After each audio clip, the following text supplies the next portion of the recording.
Thank you very much for this wonderful reading. I'm happy to be with you here today. And you might hear it already, I'm not from here.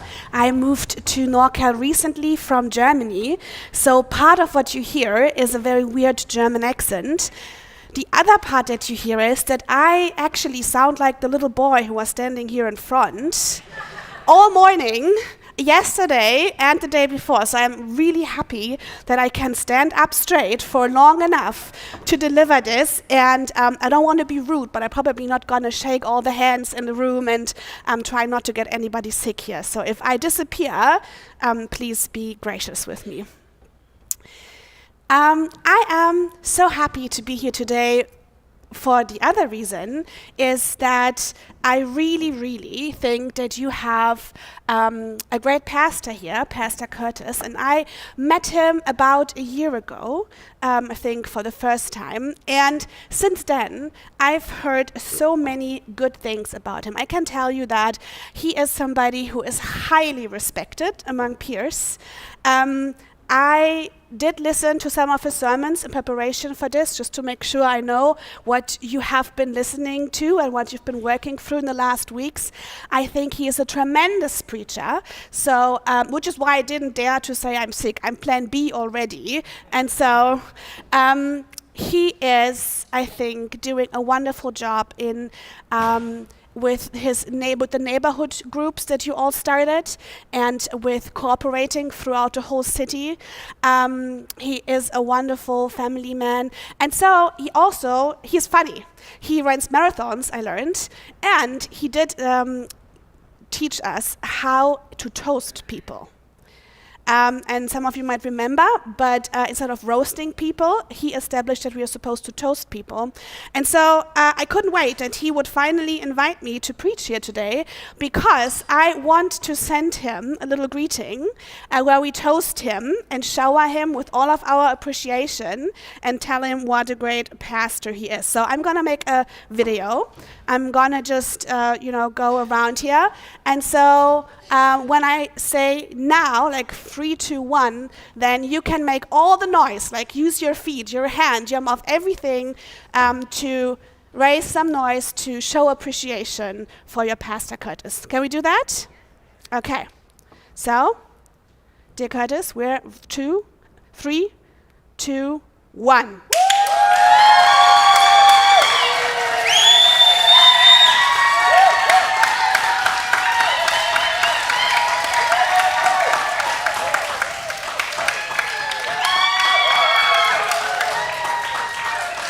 Thank you so much. Okay, I will send him this as soon as I'm off the stage here. Curtis asked me to share some stories with you today. And so that's what I'm going to do. I'm going to start talking about some stories out of the ministry that I've been part of before I moved to Northern California. And in the end, I will look with you into the passage we just hear and make sense on how this ministry stories and the passage belong together. So stick with me for a little bit. But I'm part of something that is called Church in Action, and it started about 19 years ago when a group of people, of pastors and lay people came together and realized that Germany is down to 2% when it comes to people having a relationship with Jesus. So if I would go around in the streets and I ask people, do you have a relationship with Jesus? Do you know anything about God? Only 2%, and in some studies it's even 1.5, but let's be optimistic here. 2% would say that they have a relationship with Jesus. But then we also realized that 98% of churches do ministry to cater to those 2% of people. Let me say that again. 98% of churches do programs for those 2% of people.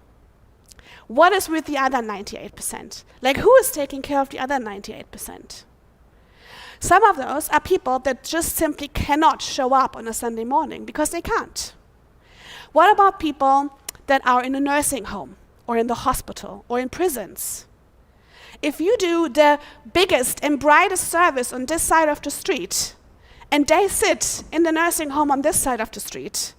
They will never be able to come. They will never be able to participate. What if you do it? What about people that work in the hospitality industry? That work on all those special days when we come together to celebrate and to worship? What about young students? That, to be honest, 10 in the morning on a Sunday is maybe not their time where they're the most awake or alert. What about all these people that don't quite neatly fit into what we typically do as a church?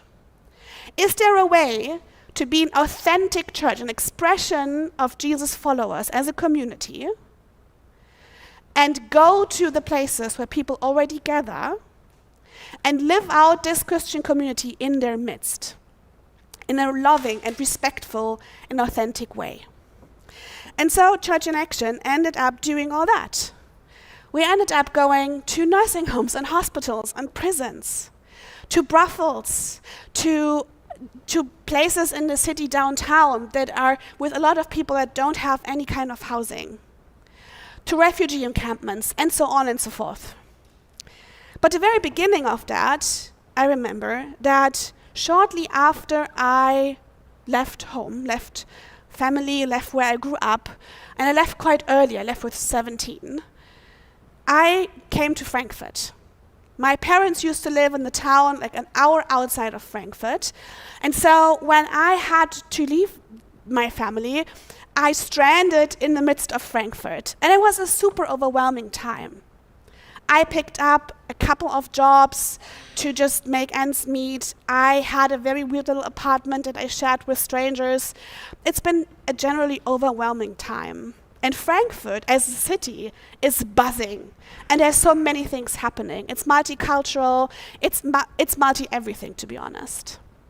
And so I came into Frankfurt, just trying as a young person to make sense of all of this.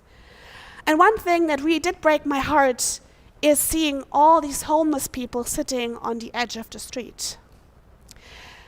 Many people in Germany, when they're homeless, they would sit on the side of the street and have a little cup outside that you can put money into when you pass by. And I've seen that before here and there, but the amount of it in Frankfurt was just overwhelming.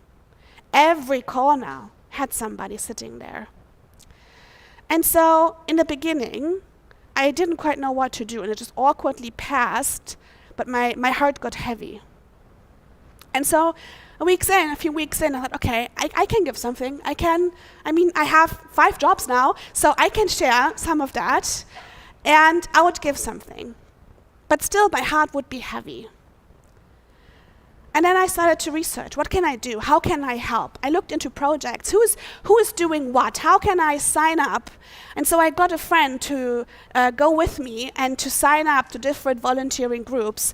But surprise, surprise, nobody wanted to have 2 17-year-old girls helping out with homeless guys. And so I was quite unsettled. So putting in money then, I heard, is not all that helpful, maybe. So I decided, well, let's share food. Let's get some really nice food.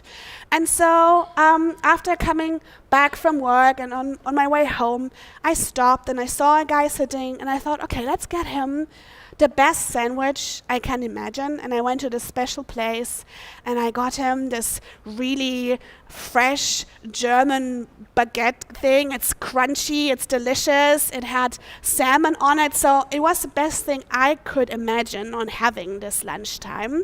And so I got it and I brought it to him. And he looked at me and he looked upset, he was sad. And I remember standing there and thinking, how can you be upset? I mean, this is a delicious sandwich. And then he started talking to me and I realized he had barely any teeth. With the last 2 teeth he had, it was impossible to chew this very crunchy sandwich. And I felt so bad, like I felt embarrassed that I would assume I know what he needs. That I would assume I know what he desires. Just because he doesn't have housing, would he like this? And so I learned to ask questions first. What does actually help you? Like, what do you actually want? How can I meet you as a person and ask you before I assume things about you? So that was one part of the learning. So in the process of that, we started doing and trying different things. I got some friends from university. After having all these jobs, I signed up to study psychology. And so I got some other psychology students to come with me and basically hang out with the guys sitting on the corner of the street. And so we would just learn their names and sit down with them. And it does something very special if you don't just pass and give something, but actually sit down next to them on the street. Because if I'm the one standing and you're the one sitting and I give something to you, I do look down on you, if I look at you at all. But now, if somebody sits right next to you, and if that somebody is it's somebody that had a shower that morning and is a young student that looks put together more or less, and now everybody who walks besides does look at you different. And now we can actually share a meal. Like I can get a pizza and we can share a pizza. And so by doing things together or spending time together, and we typically pair up, and so it's a group now. Identity matters. I'm not the one who's doing all the good, and you're the one receiving everything. You're not a victim anymore if we do it together, if we sit on the same height. That was one of the ministries that kind of grew out of that and got its own life. Another ministry was that we realized, as soon as I was a student, that with all the homework, and it looks a bit different in Germany. We typically have our own apartments, and we all have jobs while we're studying, and it's like, I realized life is so busy as a student that the only time you have to hang out with your friends typically is Saturday night. And so Sunday mornings are tricky. So we decided to start doing some stuff in a pub. And I actually bought you some pictures. The first picture was the homeless man, which I hope you can see. Thank you. The second picture is from a bar. Yes, thank you. So we decided, let's hang out in this bar, let's get some musicians together, and let's throw a concert, a charity concert, on Saturday nights. And so we got different musicians, because some musicians, like when you have singer and songwriter people from like the student community, there's always somebody sick and somebody is whatever it is, and always something. So I made sure that I booked like 2 or 3 musicians per night, just knowing. They would bring friends. We would have some people that already are in the pub, like just meeting friends, spending the evening there, and I would come with a team. And so what happened is a really buzzing, full pub of people that listen to good music, have good food, and have one project that we are inviting people to participate in and help with. So we would pick a different project for every night. You would have a waiting list for Christians, because we didn't want all the people from churches having a reason to go to the pub and filling up the space. So we had a great crowd and different projects.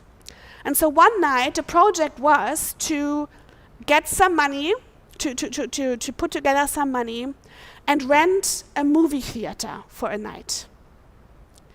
So we did that.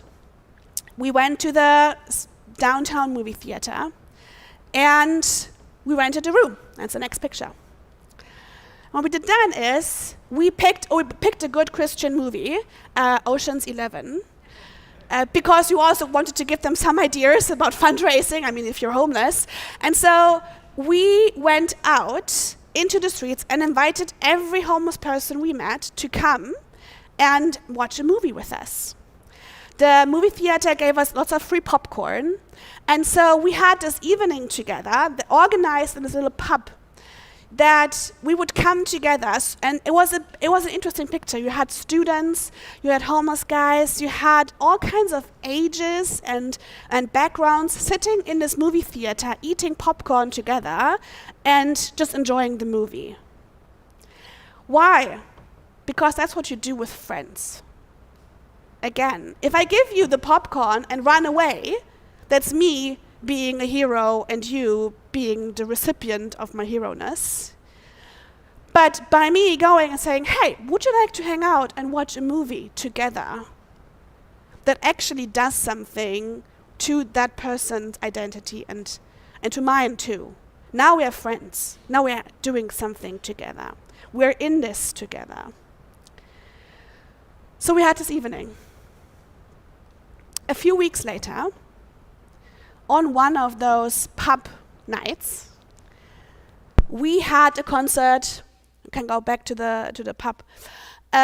We had a concert in this. It's crowded. People are eating, drinking. It's loud. And all of a sudden, somebody that is supposed to be a team member, somebody that I was studying psychology with, that didn't hear of church before much, like he didn't know background, like he wasn't a believer, he did not grow up in church, he just heard of this interesting charity concert that he wanted to be part of. So he was part of the team.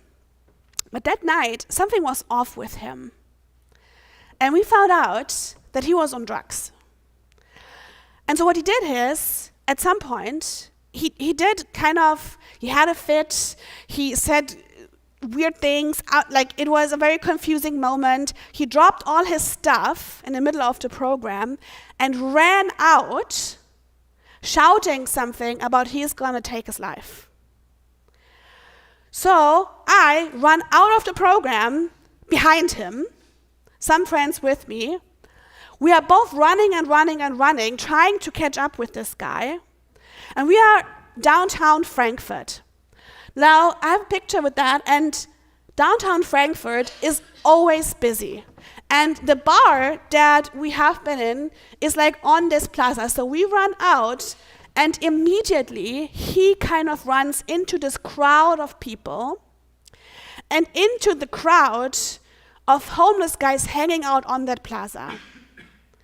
Now, it was a very hot summer day, and they all had more than a couple of beers already. With all the sun, I mean, they were drunk, like out drunk. And it was a very messy group that he ran into, my colleague.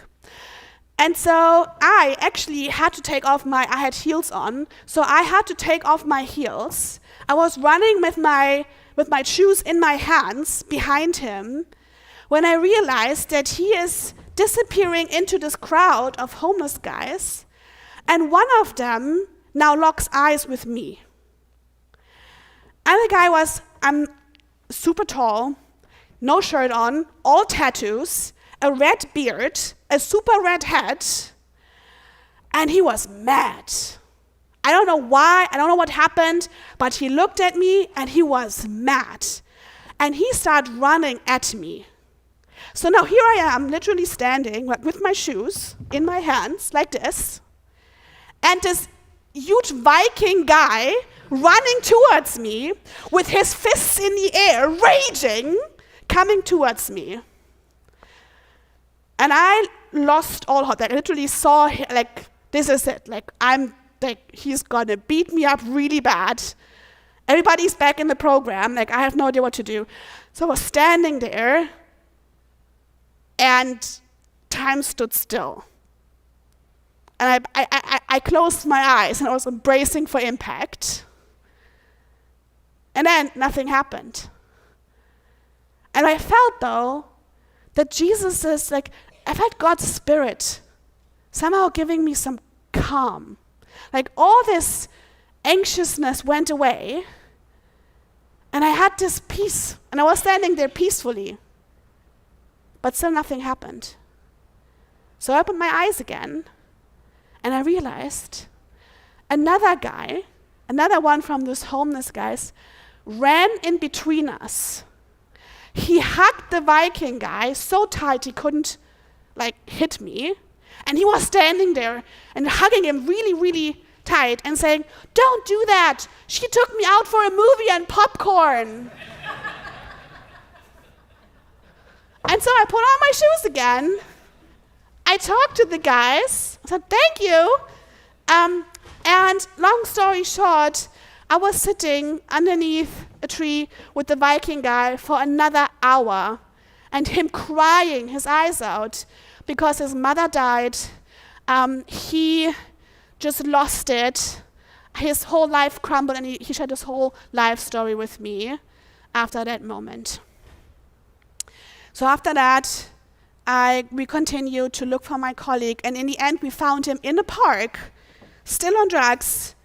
He had decided to change his clothes with a homeless guy in the park, by which I mean he didn't have any on, and the other guy had his stuff.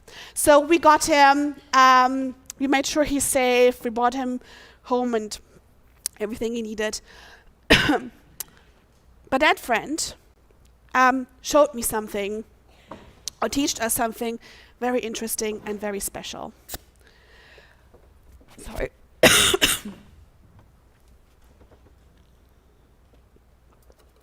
It did make us think through, how do you come to belong to God's people? And that's what I was hoping to use that for.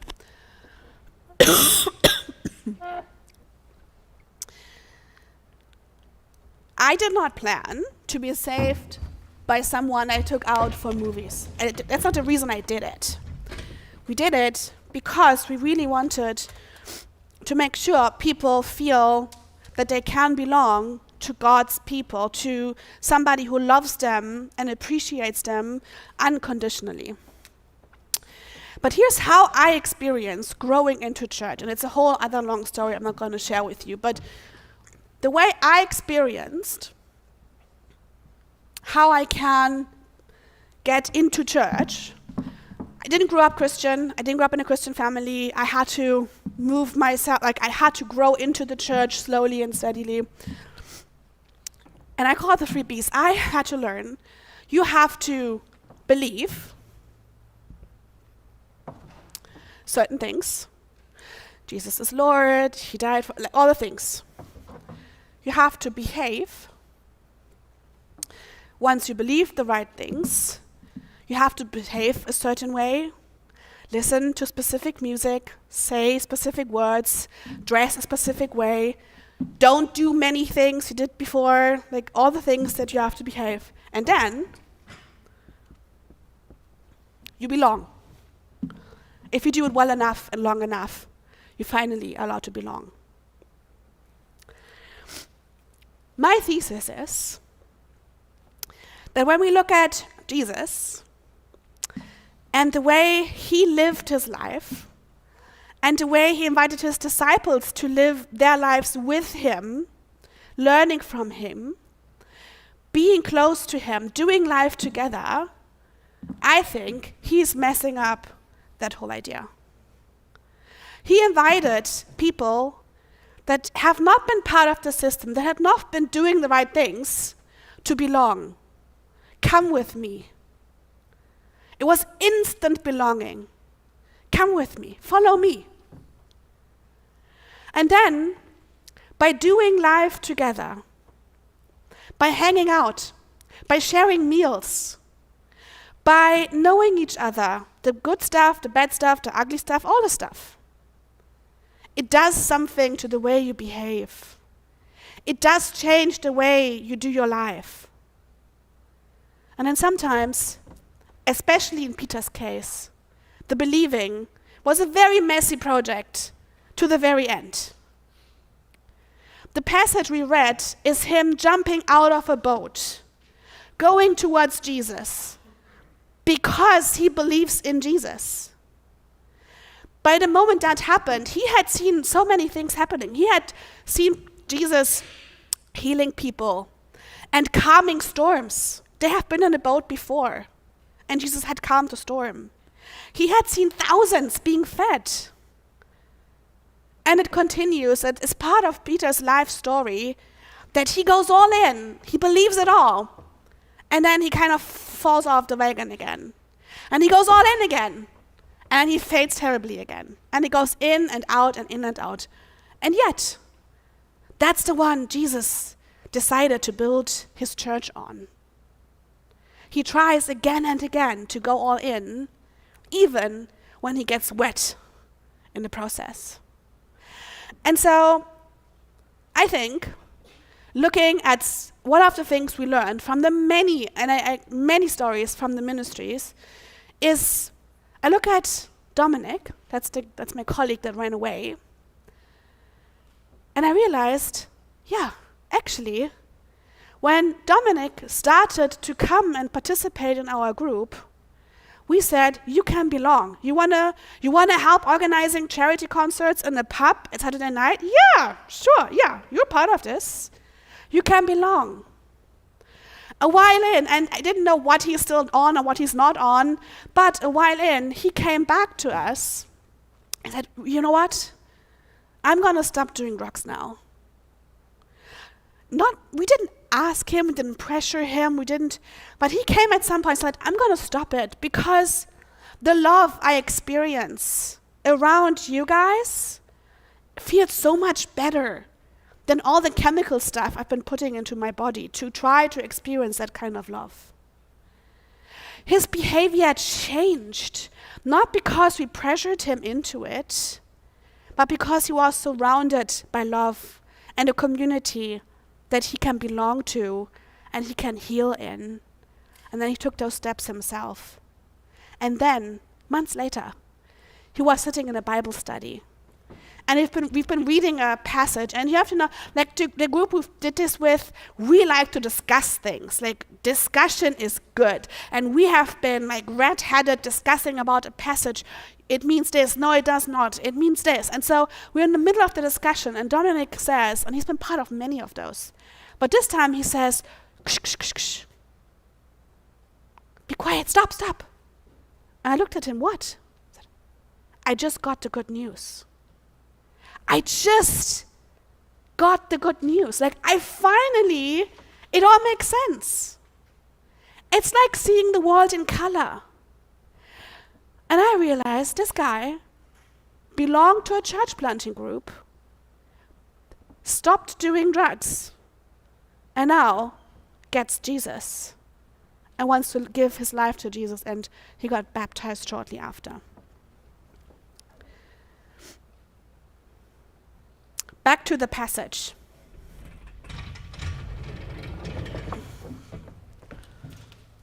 I brought you the passage as a slide.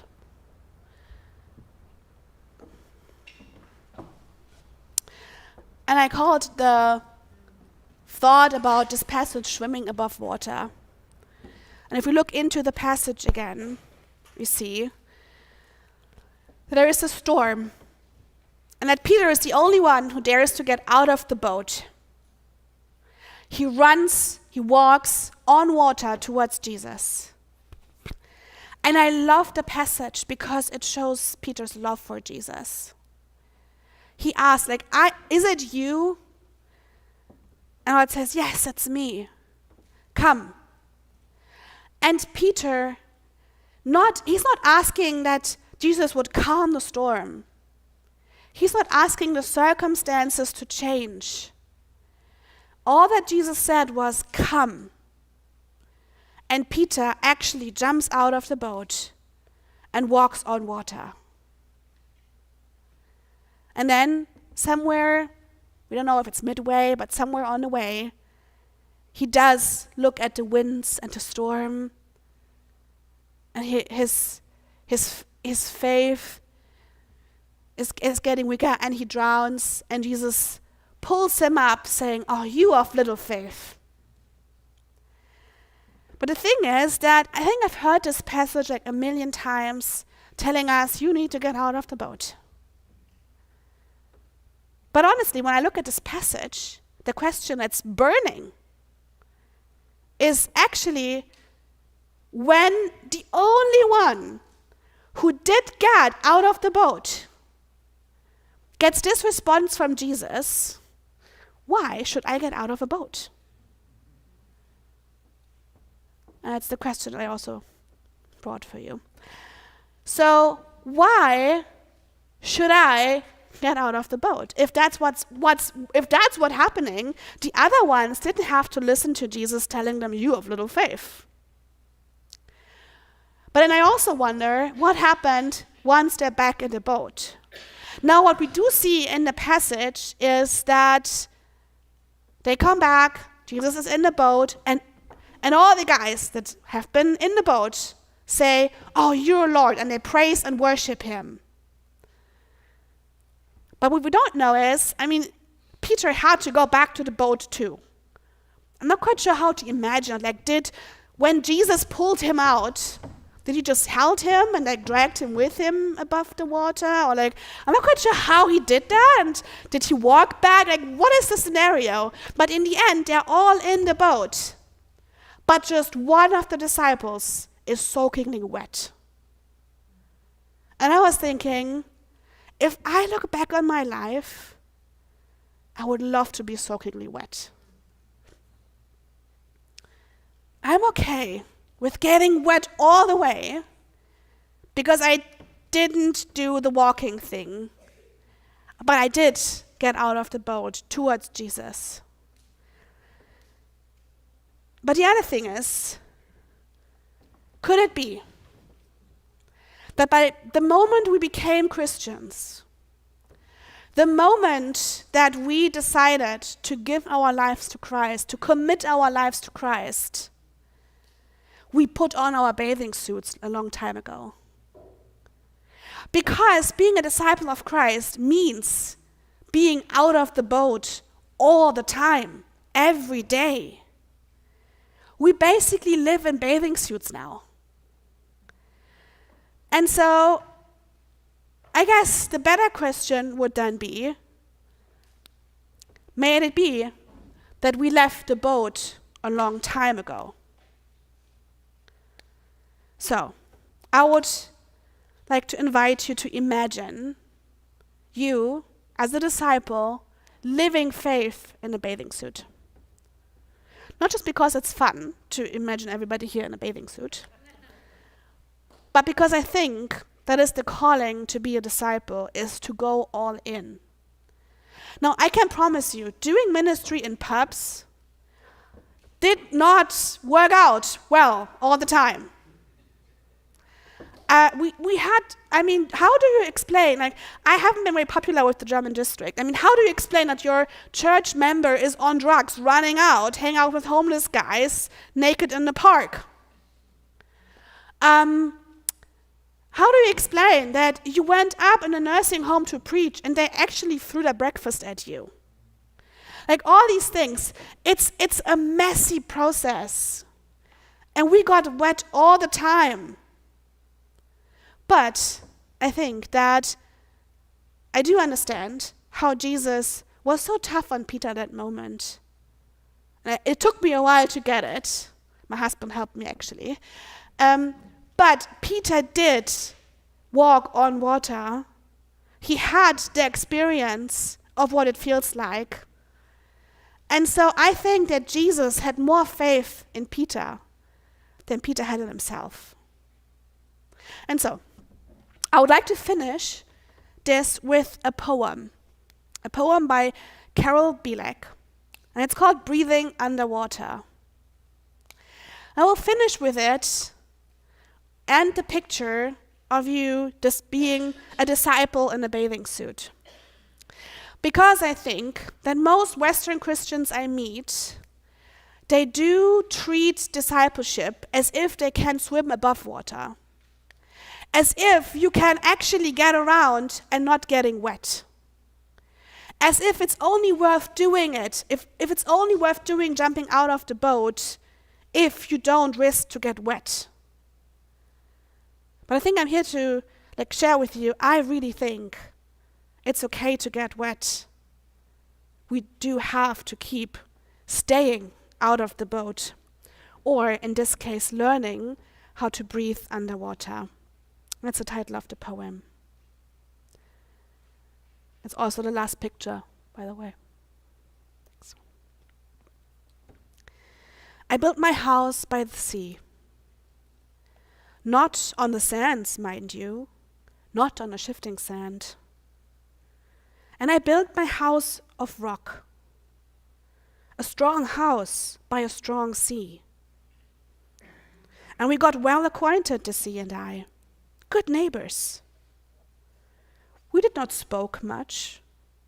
We met in silence as neighbors, respectful, keeping our distance, but looking through across a fence of sand.